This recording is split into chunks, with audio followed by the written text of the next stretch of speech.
బ్రహ్మాండంగా సభ జరిగింది, జనం బ్రహ్మాండంగా హాజరయ్యారు.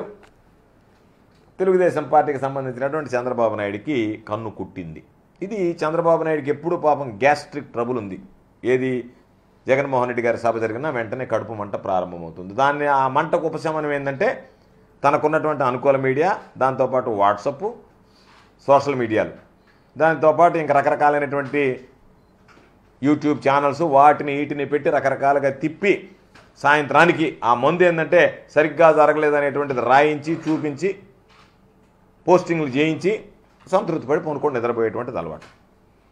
ఈరోజు నేను అడుగుతున్నా చంద్రబాబు నాయుడిని కానీ, రాతలు రాసినటువంటి వాళ్ళు కానీ, కూతలు కూసినటువంటి వాళ్ళని కానీ 2,70,000 కోట్ల రూపాయలు ప్రజలకు అందించినటువంటిది గ్రాఫిక్సా? అంటే అమ్మఒడి పథకం ఇంటికి చేర్పించింది గ్రాఫిక్సా? రైతు భరోసా ప్రతి రైతుకు అందించింది గ్రాఫిక్సా? వైఎస్ఆర్ ఆసరా, వైఎస్ఆర్ చేయుత మహిళలకు అందించింది గ్రాఫిక్సా? రజకులు, న్యాయబ్రాహ్మణులు, టైలర్లకు 10,000 రూపాయలు అందించింది గ్రాఫిక్సా? జగనన్న విద్యా దీవెన, వసతి దీవెన విద్యార్థులకు అందించింది గ్రాఫిక్సా? ఇళ్ళు లేనటువంటి నిరుపేదలకు ఇళ్ల స్థలాలు ఇచ్చినటువంటిది గ్రాఫిక్సా? ఇళ్ల స్థలాలు ఇచ్చినటువంటి వాళ్ళకి ఇళ్ళు కట్టించి ఇవ్వడం కూడా గ్రాఫిక్సా? కాబట్టి మీరు ఏదో ఒక విధంగా మీకున్నటువంటి ఆక్రోశం జగన్మోహన్ రెడ్డి గారికి విపరీతంగా జనం వచ్చారనేటువంటి బాధ, దుగ్ధ, ఆందోళన, ఆవేదన, ఆవేశం, ఆక్రందన ఇవన్నీ కలిసి రకరకాలైనటువంటి విమర్శలకి మీరు పూనుకోవడం జరిగింది. అసలు ఈ రాష్ట్రంలో గ్రాఫిక్స్ అనేటువంటి దానికి పేటెంట్ ఎవరికి ఉంది? ఎవరు దాన్ని ప్రమోట్ చేసింది? చంద్రబాబు ఏ స్థాయిలో దాన్ని ప్రమోట్ చేశాడు? రాజధాని నిర్మాణానికి సంబంధించి ఇంతవరకు రాజధాని పూర్తి చేయకుండానే రాజధాని అద్భుత కట్టడం ఏ విధంగా ఉంటుందనేటువంటి దాన్ని గ్రాఫిక్స్లో చూపించాడు. ఆ గ్రాఫిక్స్లో అద్భుతంగా రాజధానిని చూపించడానికి ఆ రాజధానికి సంబంధించినటువంటి నిర్మాణ నిపుణుల కమిటీలో ప్రముఖ దర్శకుడు అనేటువంటి రాజమౌళిని చేర్చాడు. రాజమౌళిని ఎందుకు చేర్చాడు?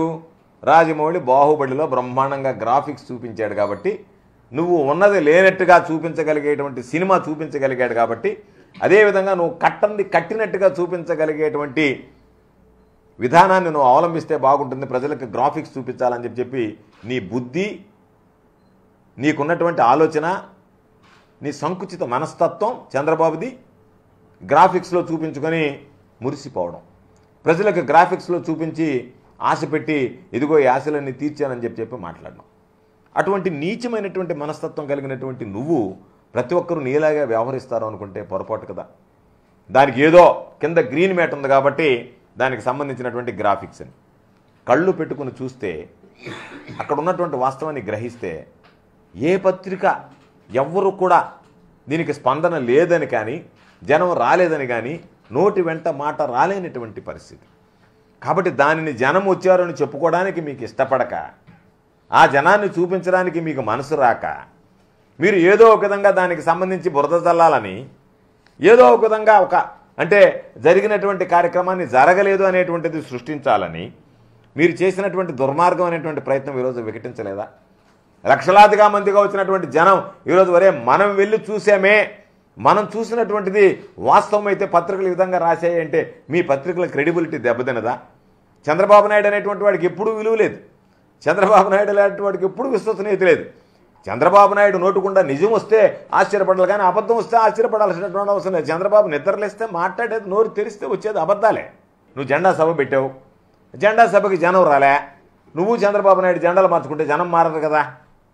మీరిద్దరూ జెండాలు మార్చుకున్నారు, ఆయన జెండా నీకు ఇచ్చాడు, నీ జెండా ఆయనకి ఇచ్చావు, బాగానే ఉంది. జెండాలు మార్చుకున్నంత మాత్రమే జనం మారిపోరు కదా. కాబట్టి జనం ఈరోజు వైఎస్ఆర్ కాంగ్రెస్ పార్టీ వైపు చూస్తున్నారు. జనసేన నాయకులు వైఎస్ఆర్ కాంగ్రెస్ పార్టీ వైపు చూస్తున్నారు. తెలుగుదేశం పార్టీ నాయకులు ఈరోజు వైఎస్ఆర్ కాంగ్రెస్ పార్టీ వైపు చూస్తున్నారు. జెండాలు మీరు మార్చుకుంటున్నారు, మీ పార్టీలో ఉండేటువంటి వాళ్ళు పార్టీ మారి వైఎస్ఆర్ కాంగ్రెస్ పార్టీలోకి వస్తున్నారు. మీరు మార్చుకోలేకపోతున్నారు జనాలు వైఎస్ఆర్ కాంగ్రెస్ పార్టీలోకి మారుతున్నారు. కాబట్టి జెండాల సభకు వెళ్ళడం, జనం రాకపోతే ఆ జనం రాలేదనేటువంటి చిరాకులో జగన్మోహన్ రెడ్డి గారి మీదనో వైఎస్ఆర్ కాంగ్రెస్ పార్టీ మీదనో విరుచుకుపడడం ఇవన్నీ సరైనటువంటివి కాదు. ఈరోజు జగన్మోహన్ రెడ్డి గారి పనితీరు నచ్చింది కాబట్టి, జగన్మోహన్ రెడ్డి గారు ప్రజలను మెప్పించగలిగాడు కాబట్టి, జగన్మోహన్ రెడ్డి గారు 58 నెలల పాటు అండగా నిలవగలిగాడు కాబట్టి ఎన్నికలు వస్తున్నాయి, నాకు ఆశీస్సులు అందించండి అని అంటే కనీ విని ఎరుగని రీతిలో పెద్ద ఎత్తున భారీగా లక్షల సంఖ్యలో జనం తరలి వెళ్ళి ఎన్ని ఇబ్బందులైనా సరే పడతాం, ఓర్చుకుంటాం, భరిస్తాం జగన్మోహన్ రెడ్డి గారి కోసం, జగన్మోహన్ రెడ్డి గారికి మేము సంఘీభావం తెలియజేస్తామని చెప్పి అంత పెద్ద ఎత్తున ఇచ్చేసి ఈరోజు సిద్ధం సభను జయప్రదం చేస్తే చేతగాక చేష్టలుడిగి జనం రాక, జనాన్ని మీరు మిమ్మల్ని చూడడానికి జనం ఇష్టపడక, మీ ముఖాలు చూడడానికి, మీ నిర్ణయాల పట్ల జనంలో వ్యతిరేకత వ్యక్తమవుతుంటే ఏ ఒక్క సర్వే అయినా మీకు అనుకూలంగా నేషనల్ స్థాయిలో జరిగేటువంటి ఏ సర్వే జరిగినా సరే ఇది వైఎస్ఆర్ కాంగ్రెస్ పార్టీకి సంబంధించినటువంటి సర్వే.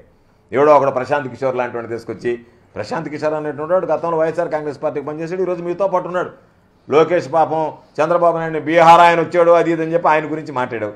మళ్ళీ ఆ బీహార్ ఆయన నీకు గెత్తయ్యాడు ఈరోజు. మరలా తీసుకెళ్ళి మళ్ళీ పాపం నీ కొడుకు దగ్గరుండి తీసుకెళ్ళి ఇంట్లో నీతో మాట్లాడిచ్చాడు. నేను నేరుగా చేయలేను, నేను ఇండైరెక్ట్గా చేస్తానని చెప్పాడు అతను. డైరెక్ట్గా నేను చేయలేను, నీకు చేసినప్పుడు నువ్వు గెలవనని. ఆ ఇండైరెక్ట్గా ఆయన చేయమంటే ఆ ఇండైరెక్ట్గా ఆయన ఒక దానికి రావడం, అక్కడ ఆయన ఉపన్యాసం చేయడం, ఆయన చెప్పడం, ఆయన వెళ్ళడం. ఈరోజు గతంలో వైఎస్ఆర్ కాంగ్రెస్ పార్టీ ఆ రోజు కన్నా ఈరోజు ఎంత బలంగా ఉందనేటువంటిది ప్రజలను చూస్తే అర్థమవుతుంది. నేను జరిగినటువంటి సభలను చూస్తే అర్థమవుతుంది, సభకు వచ్చేటువంటి జనాన్ని చూస్తే అర్థమవుతుంది. కాబట్టి ఏది ఏమైనా మరలా 2024 ఎన్నికల్లో వైఎస్ఆర్ కాంగ్రెస్ పార్టీ సునామీ సృష్టించబోతుంది, విజయదుందుబి మోగించబోతుంది. భారీ సంఖ్యలో ఈరోజు పోయినసారి గెలిచినటువంటి కన్నా అభ్యర్థులు ఇంకా మెజార్టీలు పెరుగుతాయి, సీట్లు పెరుగుతాయి. గతంలో వచ్చినటువంటి 151 సీట్ల కన్నా సీట్లు పెరుగుతాయి, మెజార్టీలు పెరుగుతాయి. మరలా వైఎస్ఆర్ కాంగ్రెస్ పార్టీ తిరుగులేనటువంటి శక్తిగా ఆవిర్భవించి జగన్మోహన్ రెడ్డి గారు ముఖ్యమంత్రిగా ప్రమాణ స్వీకారం చేయడం ఖాయమనేటువంటి సందేశాన్ని నిన్న సిద్ధం సభతో ప్రజలు అందరికీ కూడా తెలియజెప్పడం జరిగింది అని చెప్పి నేను భావిస్తున్నా, విశ్వసిస్తున్నా. తప్పనిసరిగా జగన్మోహన్ రెడ్డి గారికి ప్రజల అండదండలు ఉన్నాయనేటువంటిది నిన్న జరిగినటువంటి సిద్ధం సభతో తేలిపోయిందని చెప్పి ఈ సందర్భంగా స్పష్టం చేస్తున్నాను.